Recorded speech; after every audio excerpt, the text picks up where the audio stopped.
Habang tumatanda ka, napapaisip ka na lang kung gaano kahalaga ang mga bagay sa paligid mo. Dati nung bata ako, wala akong pakialam sa mga tanim-tanim na yan. Pero ngayon ko na-realize na mahalaga magtanim para bandang huli, meron kang kakainin. Sarap isipin.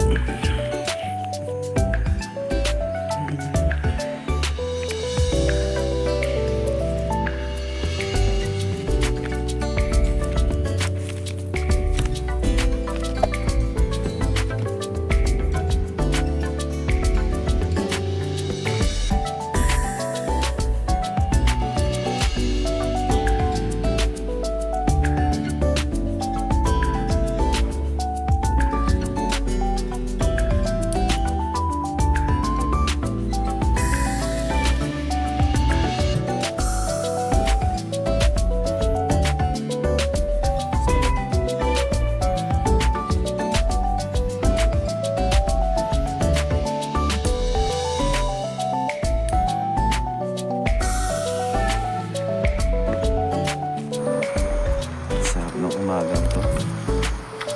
Biruin nyo, nakakaningin niya ako. Matagal ko ng ate lang hinintay. Ang gaganda ng tanim ng aking sitaw.